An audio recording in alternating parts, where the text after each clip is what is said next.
নমস্কার বন্ধুরা, বং ফুডিজ অ্যাপের আরও একটি নতুন রেসিপির পর্বে আপনাদের সকলকে স্বাগত জানাই। আমার আজকের রেসিপি কুমড়ো ডোগা নিরামিষ চচ্চড়ি।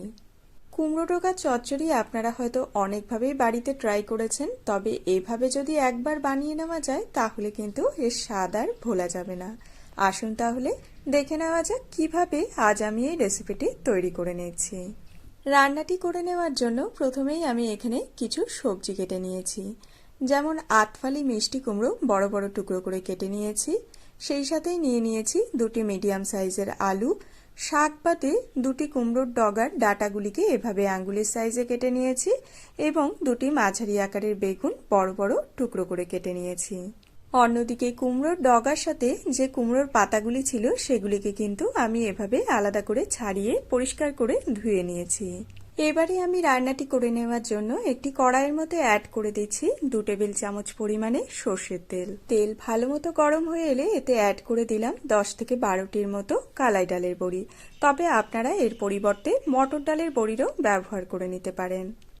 গ্যাসের ফ্লেম মিডিয়াম টু হাই এর মধ্যে রেখে বড়িগুলিকে ক্রমাগত নাড়াচাড়া করে বেশ লাল হয়ে আসা অবধি ভেজে নিয়ে তারপর একটি পাত্রে নামিয়ে নিচ্ছি।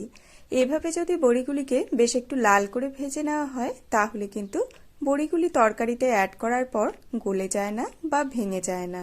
বড়িগুলিকে ভেজে নামিয়ে নেওয়ার পর কড়াইতে যে তেল বাঁচা রয়েছে তার মধ্যে আমি অ্যাড করে দিচ্ছি কেটে রাখা বেগুন এবং মিষ্টি কুমড়ো। চচ্চড়ি রান্নাতে আমি যে সবজিগুলি ব্যবহার করেছি তার মধ্যে বেগুন এবং মিষ্টি কুমড়ো খুব তাড়াতাড়ি রান্না হয়ে যায় বলে এগুলিকে আগে আলাদা করে ভেজে নামিয়ে নিচ্ছি। হাফ চা চামচ নুন এবং হাফ চা চামচ হলুদ গুঁড়ো অ্যাড করে দিলাম এবং গ্যাসের ফ্লেম মিডিয়াম টু হাই এর মধ্যে রেখে বেগুন এবং মিষ্টি কুমড়োর টুকরোগুলিকে ক্রমাগত নাড়াচাড়া করে ভেজে নিচ্ছি। এই চচ্চড়ি বানাতে বেসিক যে সবজিগুলি ব্যবহার করে নেওয়া হয় সেগুলি আমি এখানে ব্যবহার করেছি, তবে আপনারা চাইলে এর সাথে আপনাদের পছন্দ মতো আরও অন্যান্য সবজিও ব্যবহার করে নিতে পারেন। বেগুন এবং মিষ্টি কুমড়োর টুকরোগুলিকে আমার হালকা ভেজে নেওয়া হয়ে গিয়েছে।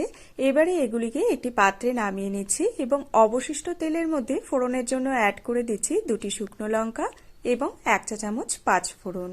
গ্যাসের ফ্লেম লোতে রেখে ফোড়নটিকে 20 থেকে 30 সেকেন্ডের মতো নাড়াচাড়া করে ভেজে নিচ্ছি। ফোড়ন থেকে যখন একটা সুন্দর গন্ধ বেরোতে শুরু করবে তখন এর মধ্যে অ্যাড করে দিচ্ছি আলুর টুকরোগুলিকে। সব আলুর টুকরোগুলিকে অ্যাড করার পর এতে হাফ টিস্পুন নুন অ্যাড করে দিচ্ছি এবং গ্যাসের ফ্লেম মিডিয়ামে রেখে আলুর টুকরোগুলিকে হালকা সোনালি হয়ে আসা অবধি নাড়াচাড়া করে ভেজে নিচ্ছি। যেহেতু বেগুন এবং মিষ্টি কুমড়ো ভাজার সময় আমি হলুদ ব্যবহার করে নিয়েছিলাম এবং তেলের মধ্যে সেই হলুদ যথেষ্ট পরিমাণে রয়েছে, তাই আমি আলু ভাজার সময় আর এক্সট্রা করে কোনো হলুদের ব্যবহার করিনি।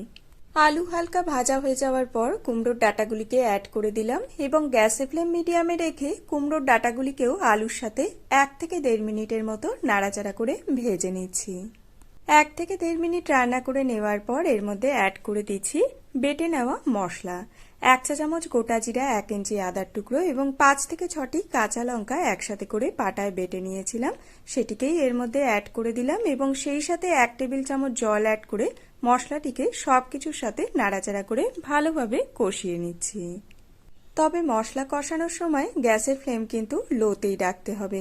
হাই ফ্লেমে যদি মশলা কষানো যায় তাহলে কড়াইয়ের তলায় মশলা লেগে ধরতে পারে। মশলাটিকে ভালোভাবে কষিয়ে নেওয়ার পর যখন মশলা থেকে এরকম তেল ছেড়ে আসতে শুরু করবে তখন এতে অ্যাড করে দিচ্ছি কুমড়োর পাতাগুলিকে। একই সাথে অ্যাড করে দিচ্ছি 1 চা চামচ নুন এবং 1 চা চামচ হলুদ গুঁড়ো। আর এই নুন অ্যাড করার ফলে কুমড়ো পাতাগুলি কিন্তু খুব তাড়াতাড়ি মজে আসবে আর পাতা থেকে জল বেরোনো শুরু করবে। আপনারা যারা আমার এই ভিডিও দেখছেন তারা কোথা থেকে দেখছেন এবং আমার ভিডিও আপনাদের কেমন লাগে আমাকে কমেন্ট বক্সে অবশ্যই কমেন্ট করে জানাবেন। কুমড়োর ডগা বা পাতা যেহেতু খুবই নরম তাই এটি রান্না হতেও কিন্তু খুব একটা বেশি সময় লাগে না।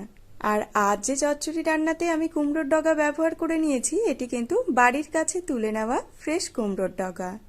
1 থেকে 1.5 মিনিটের মতো কুমড়ো পাতাটিকে হাই ফ্লেমে সবকিছুর সাথে নাড়াচাড়া করে রান্না করার পরই দেখুন কতটা সুন্দর মজে গিয়েছে। এবারে আমি গ্যাসের ফ্লেম লোতে করে দিচ্ছি এবং কোনো রকম জল না অ্যাড করে ঢাকা দিয়ে এভাবেই 5 মিনিটের জন্য চচ্চড়িটিকে রান্না করে নিচ্ছি। লবণ দেওয়ার ফলে শাক থেকে যে জল বেরিয়েছিল সেই জলেই কিন্তু কুমড়োর ডাঁটা, কুমড়োর শাক এবং আলু মোটামুটিভাবে সেদ্ধ হয়ে গিয়েছে।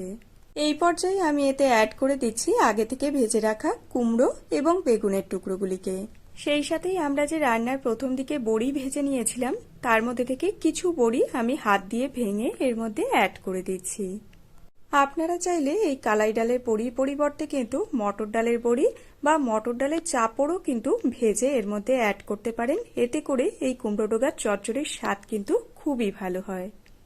এবারে 1 মিনিটের জন্য সবকিছু একসাথে নাড়াচাড়া করে মিলিয়ে নিচ্ছি। তারপর এতে অল্প জল অ্যাড করে ঢাকা দিয়ে 4 থেকে 5 মিনিটের মতো গ্যাসের ফ্লেম মিডিয়ামে রেখে রান্না করে নিচ্ছি। যেহেতু এই চচ্চড়িতে কোনো রকমের ঝোল থাকে না, তাই খুব বেশি জল অ্যাড করার কিন্তু একদমই প্রয়োজন নেই। এখানে চচ্চড়ির মধ্যে সবজিগুলি মোটামুটি 90% সেদ্ধ হয়ে গিয়েছে, তাই আমি এখানে অল্প জল অ্যাড করে দিলাম যাতে সব সবজিগুলি একসাথে খুব সুন্দরভাবে মজে যায়। মোটামুটি 3 থেকে 4 মিনিটের মতো ঢাকা দিয়ে সবজিটিকে রান্না করে নেওয়ার পর ঢাকনা খুলে আরও 1 থেকে 2 মিনিটের মতো নাড়াচাড়া করে রান্না করে নিচ্ছি, যাতে এর মধ্যে যে জলীয় ভাব রয়েছে সেটি পুরোপুরিভাবে শুকিয়ে যায়। এভাবে কুমড়ো ডোগার চচ্চড়ি আপনারা ঘরে একবার হলেও ট্রাই করে দেখবেন। এটি কিন্তু গরম ভাতের সাথে খেতে অপূর্ব লাগে। এবারে এতে অ্যাড করে দিচ্ছি 1 চা চামচ চিনি। যে কোনো নিরামিষ তরকারিতেই একটু মিষ্টি অ্যাড করলে কিন্তু তরকারির স্বাদ অনেকাংশেই বেড়ে যায়। আর অ্যাড করছি 1 চা চামচ ভাজা মশলা। ধনে, জিরে এবং শুকনো লঙ্কা শুকনো খোলায় ভেজে আধ ভাঙা করে গুঁড়িয়ে নিয়েছিলাম, সেটিকেই এর মধ্যে অ্যাড করে দিয়েছি। ব্যাস, এবারে 1 মিনিটের জন্য সবকিছু একসাথে লো ফ্লেমে নাড়াচাড়া করে মিক্স করে নিলেই রেডি আমাদের অসাধারণ স্বাদের নিরামিষ কুমড়ো ডোগার চচ্চড়ি। আমার আজকের এই রেসিপিটি আপনাদের ভালো লেগে থাকলে একটি লাইক দিয়ে আমাকে উৎসাহিত করবেন এবং কমেন্ট করে জানাবেন কেমন লাগলো। চ্যানেলে নতুন বন্ধু হলে সেই সাথে চ্যানেলটিকে সাবস্ক্রাইব করে পাশে থাকা বেল আইকনটি প্রেস করে আমার পাশে থাকার একান্ত অনুরোধ রইল। যদি আপনারা ভিডিওটি ফেসবুক পেজ থেকে দেখে থাকেন, পেজটিকে ফলো করার একান্ত অনুরোধ রইল। আজকের মতো তাহলে এই পর্যন্তই বন্ধুরা, দেখা হবে অন্য একটি নতুন ভিডিওর সাথে অন্য আরেকদিন। সবাই খুব খুব ভালো থাকবেন, সুস্থ থাকবেন। ধন্যবাদ।